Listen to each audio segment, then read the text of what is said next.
Just ask your question from the audience, that's fine. And if you can't hear it, I'll repeat it. I'm also going to ask Marc to come up. Marc is with Venice Stakeholders Association. You may have questions for VSA since they are part of all this.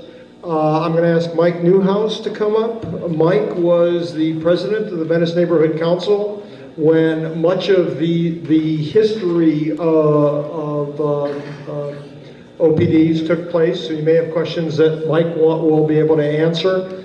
Stuart Oscars, I think, is in the audience. Is Stuart here? Oh, I'm sorry to hear that. Stuart was, boy, he was. Well, no, I want Stuart particularly just because Stuart has been involved in OPD since the idea first started, and I'm sorry that Stuart's not here. Okay. Are you going to call up some? I'm sorry? Are you also going to call up some opponents to me? That's right. If you have questions, and if people have questions that relate to opposition, sure, we'll direct them. I will direct the questions. Okay. First question from Dee Dee. Yes. I would like to address this to LADOT. Can't hear. It's a question for LADOT. Yes. My name is Dee Dee Audette, for the record, and my question for LADOT is this. I see that in your PowerPoint presentation, a note that preferential parking will be 1,500 feet from the commercial zone. Well, that's almost all of Venice.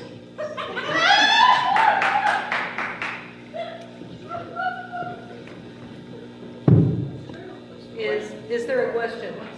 I think the question is going to be, what does this 1,500-foot limit actually limit parking to?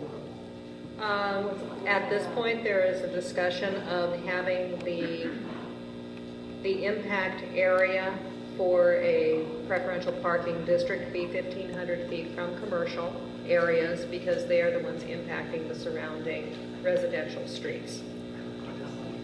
And does the 1,500-foot limit have anything to do with overnight parking districts? No, it does not. So next question on this side of the room. Okay, in the back, Colleen. Hi. Hi, I'm Colleen. Sorry for the record. So I'm just a little confused about me. Yeah. Okay. If the parking is between 2 and 5, I just don't understand if everybody realizes that's not going to protect all the Valde and actually going to cause a lot of these problems. And for me to live at the beach, I'm obviously against the OPD, but I live on the beach. If we're excluded, then that means that everybody's going to come over there and how comfortable we are.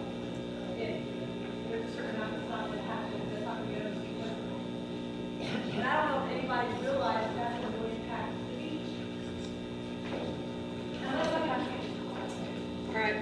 The area that they are talking about being within the overnight parking district, the large fused district, is the one on the back wall here. It's the one where currently oversized vehicle signs are being posted. It goes, if you want to go over and get a better picture of it, that's the area that it is being discussed for. Okay, the entire area. Overnight parking districts, there was a question on permitting, which I will address.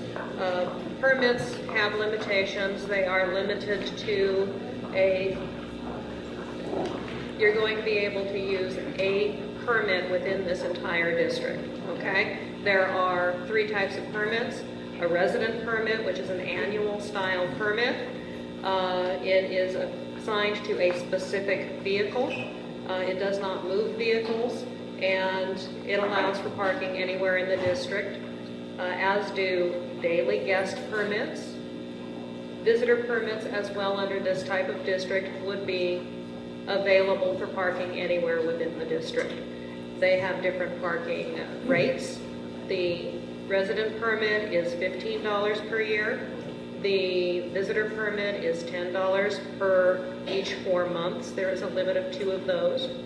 And there are daily guest permits at $1 per permit with a 25 permit limit unless you have a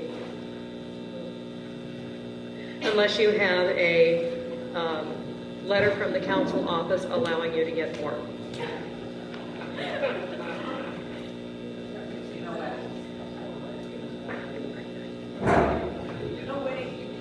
How do you get the permits? Those are done by the permitting office. You have to go open an account. There are 4 permitting offices in the city. The nearest one to Venice is at 9911 West Pico. And to get actually postings on your block, again, it's like the oversized district. You have to actually apply on a block-by-block basis. And then we receive a letter from the council office indicating that there's been support on the block. I'm going to take the next question from the board, and then we'll go around the room again. So is there anybody on the board who would like to ask a question at this point? One. Go ahead. I have one question, which is there a limit to how many, for each resident, can like 10 people get one, or can you get 10 permits? There's 10 cards there? No, there is a limit on each type of permit. There is a limit of 3 of the resident or annual style permits. Again, there are 2 permits of the visitor style for each 4-month period, and then the daily guest permits do have the limit of 25, absent a written request and approval from the council office. Question over on the left, in back. I just wanted to, I have another question, but could you add on to that question, if I may? Apartments. So I would understand Santa Monica, they consider an apartment a dwelling and qualifies 3 permits per apartment. That would be the same. Will that happen for us as well? Yes. So 3 permits allowed, to clarify, per apartment unit or condo or guest house or B&B, Airbnb, correct? Plus the 2 guests, plus if I wanted to pay you 30, because I have the money to pay $1 guest a day, could I do that? Potentially, if I had a lot of money, could I say I want 30 permits plus my 2 guests, plus my 3 per apartment on my building on the corner? Yes, technically you could. Okay, question here on the right. Preacher. Are these questions all to be directed to the city, or is it to anybody? Anybody who's up in the front row, if you've got a question, it's for any of them. I would like to ask a question of Sarah Wan. And my question is, the suit by the VSA was also joined in an amicus brief by the Pacific League. Ordinance was approved Okay. and adopted in 2005. Okay, They what? never filed. One at a time, and you can comment in the answer to the question. Preacher, excuse me, can you talk a little bit louder? I don't think people on the side of the I'm room. wondering what you see as the implications for the rest of the state's coast in a settlement of this sort, particularly given the fact that the mitigations that are proposed in this OPD will be meaningless as long as the city is maintaining curfew on the beach that it never got coastal development curfew for. And the application is the result of a lawsuit that the Coastal Commission is being asked to settle in the city's favor. Well, I think you've got a couple of things mixed in there together. Okay. So if I can think about what you're talking about. I think it could set a very bad precedent if it were approved, unless it can really be shown that it doesn't affect coastal access, because whether it's on the basis of public parking through and coastal access, because the fact that it's on that a settlement is on a basis of a settlement of a lawsuit is not the issue. Okay, the issue really is whether or not how the settlement comes out. If there's something in here that doesn't protect public access, that will set a bad precedent. The other precedent that disturbs me as a former coastal commissioner, the whole business that members of the public get to vote on whether or not they want a particular parking district in their street. First of all, when you do it street by street, I'm always concerned about the domino effect. Okay, if one street does it and it causes problems, the rest of you are going to have no choice, okay, but to do it. And the other thing is for members of the public to be able to vote on whether or not they want a PPD. That's, I find, very troubling and precedent setting in the sense that you really want that to be the basis upon which members of PPDs are established throughout the state. Wonderful. Then that means when you go to another town, you won't be able to park there, because if their public doesn't want, if the residents don't want the public, they can vote the public away. That's totally contrary to the Coastal Act and to public access. You think you're going to be able to go to a place like Malibu and park? Thank you. Under those sir. circumstances? Well, there was one other aspect that question. I want to ask, I believe that Marc Ryvik had a comment on that. Marc, was your comment germane to what Sarah was just talking about? I'm rather troubled because I don't think that this one has... Come on up and use the mic. That's fine.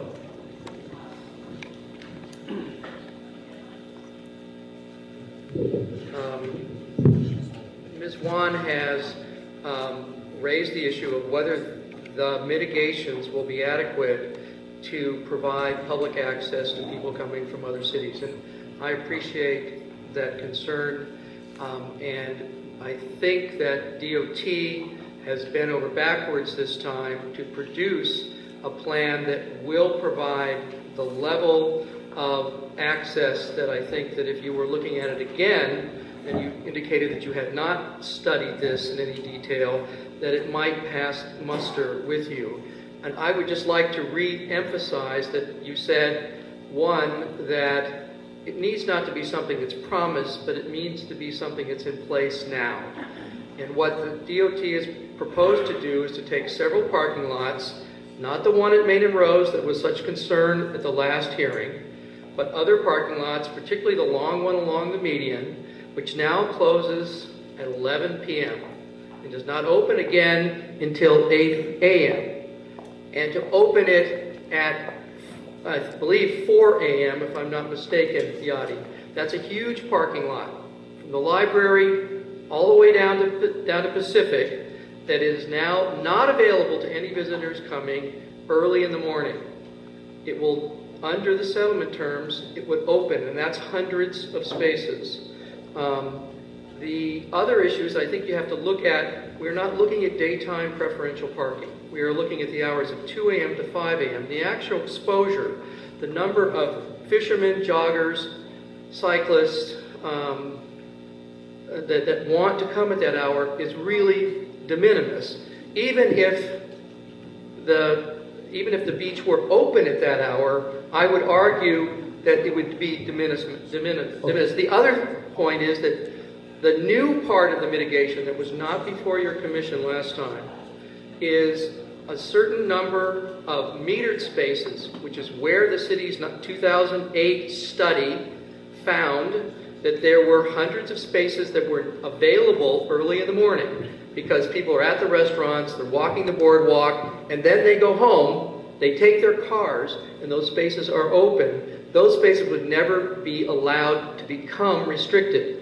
And that's also true of spaces in front of certain government uses, like a school, or in front of certain commercial uses like Google, where there is no one to apply for restricted parking, so they would always be open.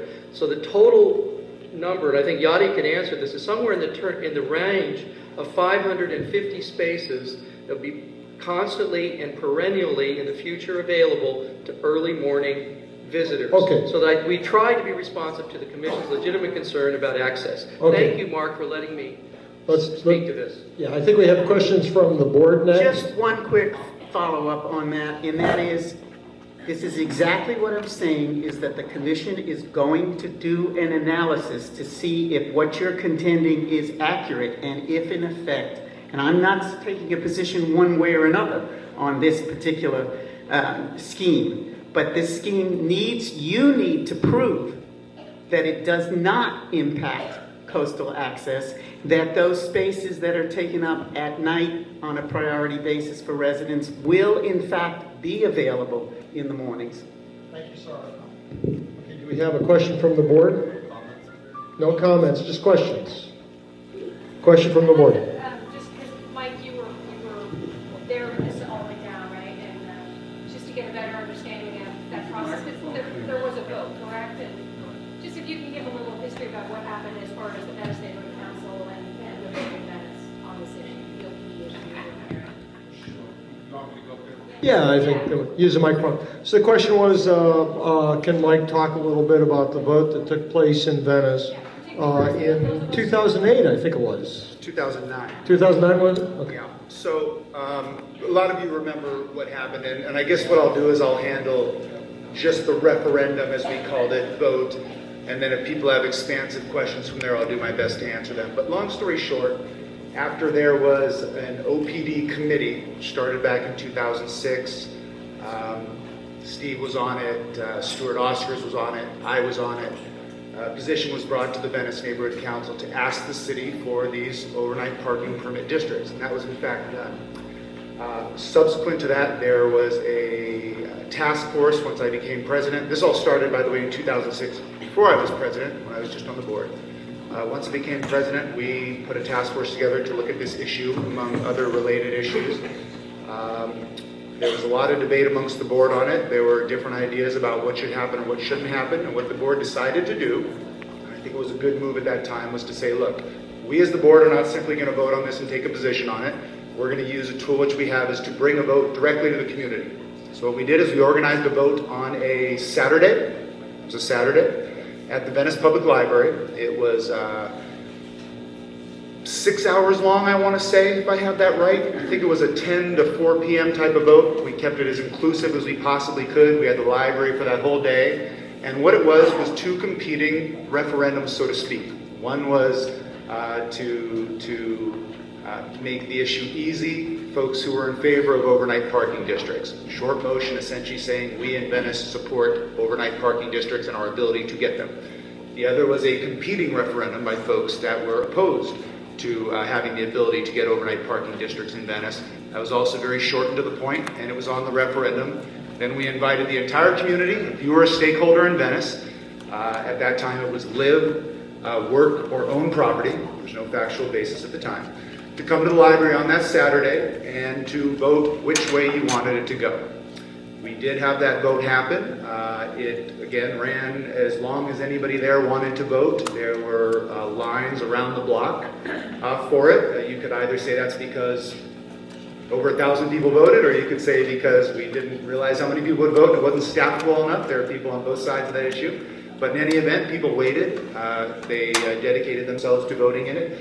And what I will say is that each side of the issue, I thought, did a great job lobbying on it. There was a lot of outreach effort on both sides of that referendum, and I think there was a lot of passion put into on both sides.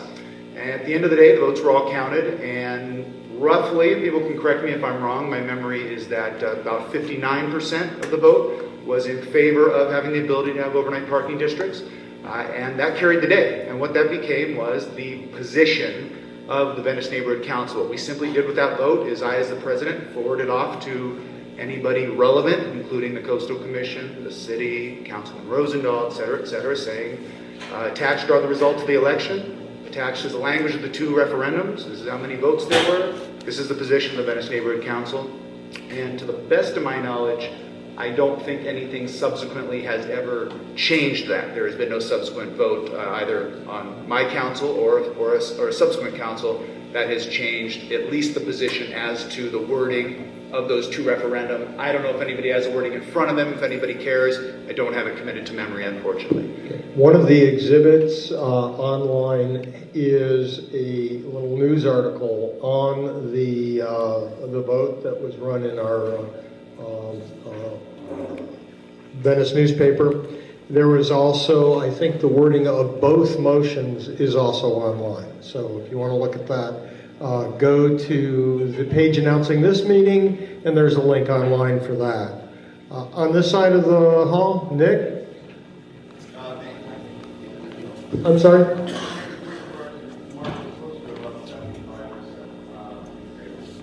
No, it was 59%. No, it was 100%. I'm almost positive it was 59%. There were some maybe points in there, but it was definitely not 75. It was 59, 60%. And I think Marc would even probably agree with that. Yeah. Nick, my question is to all the people who spoke about the history of the OPD. My question is this: what is the intent of preventing people parking from the hours of 2 and 5? What are you trying to accomplish? Okay, so the question is, we're preserving. Let me see if I've got this right now. You're saying between 2 and 5, who are we trying to not have park? My question is to the speakers who spoke about the history of Arturo and the people who spoke, the woman who confronted them, is what are you trying to accomplish by eliminating parking from the hours of 2 a.m. to 5 p.m.? Okay, Mike. I'm going to ask Mike Newhouse to address that. He adjudicated over much of that. And the original overnight parking district committee of the Venice Neighborhood Council, which grew into all this. That's what I can speak for. And to boil it down to one very simple point, and it has grown tentacles, and there are maybe other reasons that people either supported or didn't support, but the original idea was that certain folks felt there was a proliferation of RVs on our streets and wanted to find a way within the law to limit them from parking overnight on the streets in Venice. That, to boil it down, was the impetus for this. Many people have other reasons why they might want it or might not, but that was the whole impetus for it. But the RV issue's been resolved. Depends how you look at it. Depends how you look at it. I think there are probably, 100 people in this room and 150 opinions on that. Okay, now I think there were some other reasons that OPDs were brought forward in the committee. Marc, do you want to speak to that? Please, let's keep it short because we're running short on time. I think that we're in a different phase right now, and that the objectives are to give residents on a block-to-block basis, if they feel they need that tool to preserve parking for residents, that they have the option to put that in place. And the reasons are different in different microclimates in Venice. If you're in the Oxford Triangle, you've got a problem with non-resident vehicles. You've got a problem with people parking vehicles and leaving them while they go to Lax to leave town.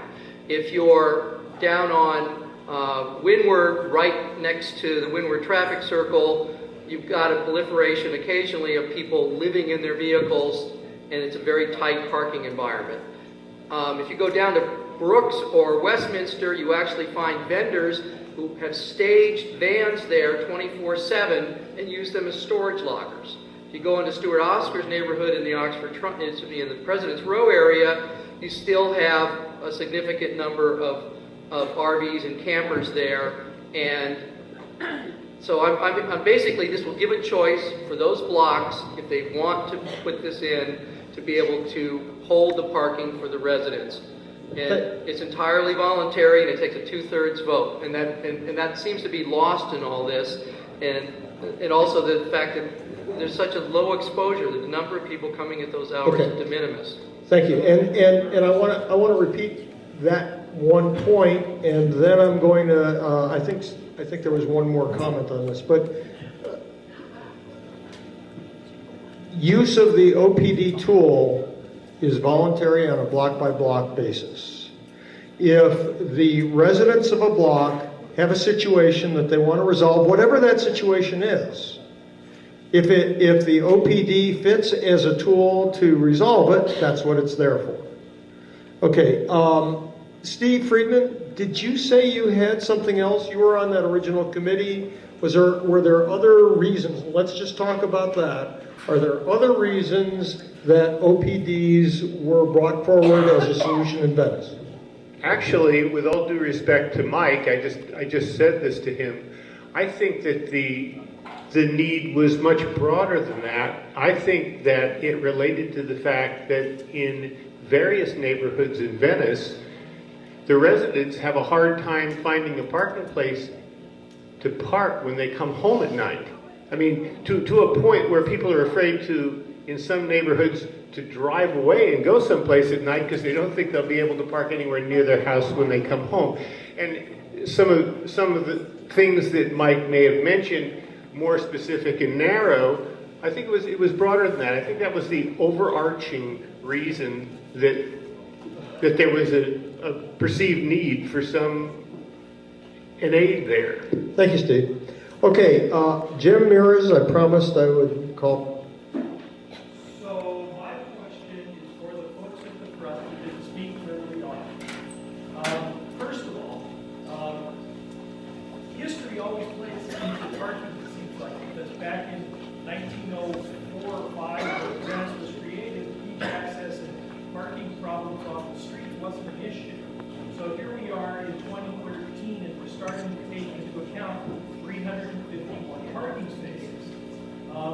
At what point is that number going to need to be shifted?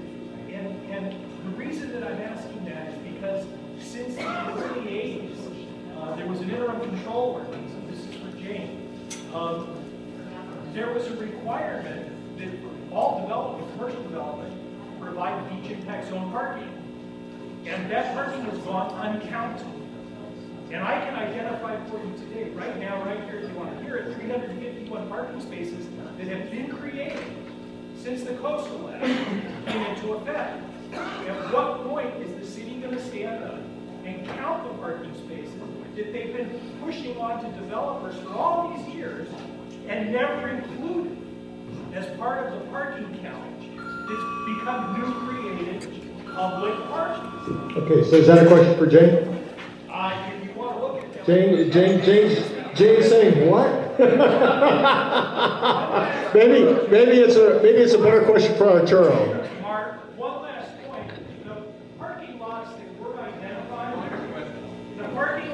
identified have already been committed to other parking restrictions.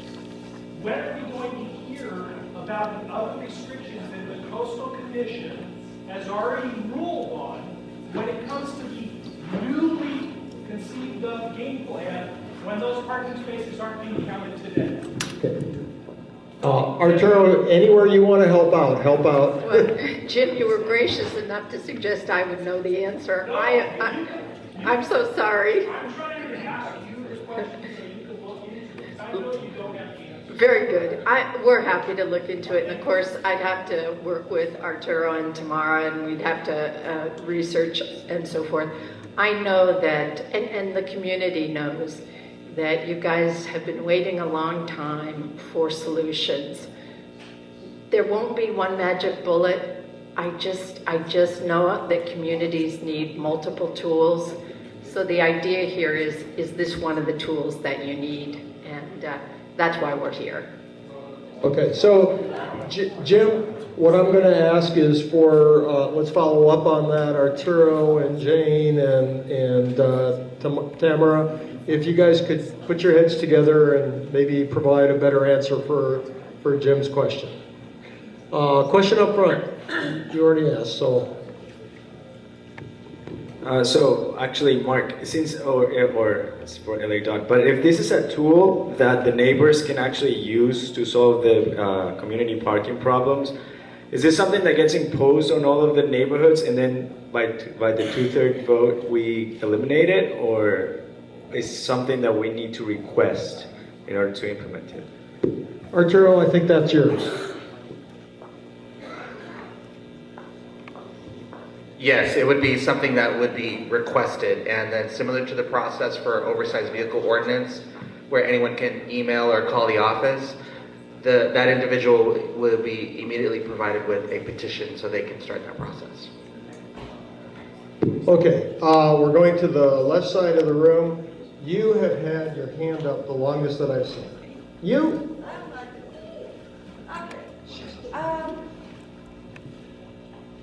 My thing is, my understanding is that if you end up getting your OPDs and possibly your PPDs, then you also have your red signs. I forget what those ones are called, but it's something. Okay, basically it's oversized vehicle ordinances. Okay, so one of my questions is, when you open the lot at 4 o'clock in the morning, are oversized vehicles going to park there? Do you have the ability to have oversized vehicles park anywhere? Because your thing is that you can put these signs up to limit oversized vehicles in the commercial areas. You're going to end up putting your OPDs up, which will also limit them. So the question is where are people that have high top VWs, people that have any of those kind of things, A, going to park, and B, are the lots going to open up? Are they then going to permit oversized vehicles? Okay, I'm going to ask, I think that's Arturo and Because as far as I know, none maybe of your lots Tamara. I'm do. not sure who gets that one. Nor do your streets.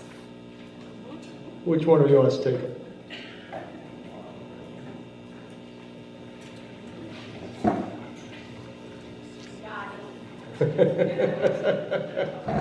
Everybody, Yadi, stand up for a minute.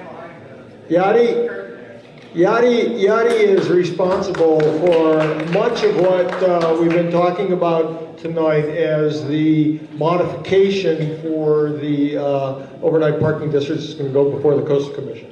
I also want to observe that we're going to finish up promptly at 8:10, and I'm sorry if there are going to be questions that remain unanswered, but we just are going to have to move the meeting on. So Tamara, I don't know how brief you can be to that. That was kind of a tough question, but. If there are no signs posted to prohibit the oversized vehicles, they should be able to park as long as they abide by the rules of the lots. And that may mean buying a permit or... As far as I know, all of the city lots in question have a thing that there are none, including the beach lots. Okay. Have a thing that they are not. That there are not permitted to have oversized vehicles. Okay, that I...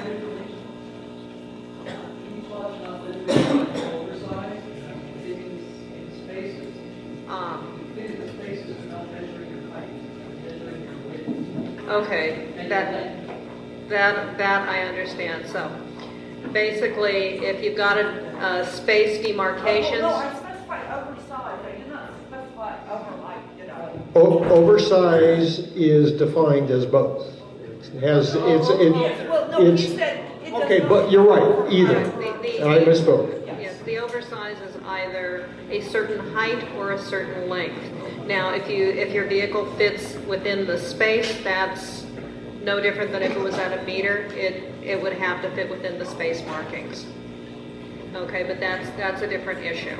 Okay, if your vehicle fits within the space markings. Well, no, because if I'm coming from somewhere else and I have an oversized vehicle and I have nowhere to park it from 2 to 5, and I have on any of your lots. Okay, and you're saying that these are the spaces that are set aside for people to come to. Okay, for beach parking. While you have your OPDs, PPDs, and whatever other Ds. Okay, OVOs, Okay. whatever. Okay, so then you Can I take a stab at the question? I find it, Let me tell you, bottom line here, if there's no sign that says you can't park there. You can park there. What I'm saying is, if everywhere there is a sign that says you cannot park there, and then you go. Then you can't park there. We need to move on. They're supposed Okay. to have the open We're- for the beach, then where are people going to park? What's my simple Thank- question? They park in their homes on the street. Okay, thank you for the question. No, We're no, gonna- wait. Guys, I'm let's not get talking into a about back and Somebody forth. who's coming from LA. Please. Coming down here. Please, let's not get into a back And and you're telling me forth. they're supposed to be parking at their house. Okay, next question, please, over here on the right. So, yeah, I just want a little background. a little louder. Part of the reason for the coastal commission denying the OPDs was that they felt that the protagonists were trying to solve the social problem by limiting coastal access. The coastal commission counseled the city to try less drastic measures, and so OBOs were implemented. And they worked. RVs, the ultimate target of the OPDs, are all but gone now. The settlement. Okay, who is your question addressed to? If OPOs worked, then OPDs should be off the table. And why are they back? And what do OPDs Okay. do? Thank you. Thank you, thank you. I'm not sure, Tamara, are you in the best position? You've been responding to requests? Who's in the best position of the... Zara? No, Zara hasn't been involved in this. Go ahead, Mark, but keep it brief, please. If Arturo wants to answer that, that's fine. Where is it? Right there. Great, thank you, Arturo. The question was, if the OVOs are in place, then why do we need the OPDs? Is that correct?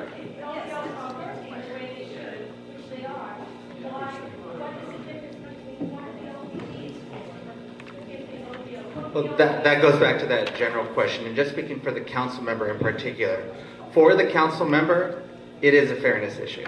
He has seen these other cities up and down the coast get these OPDs, and that's his stance on that one. The question's been asked. I think the question's been answered. I'm going to take one more question from the board, and then we're done. We're going to have to move on. Ira. A real question.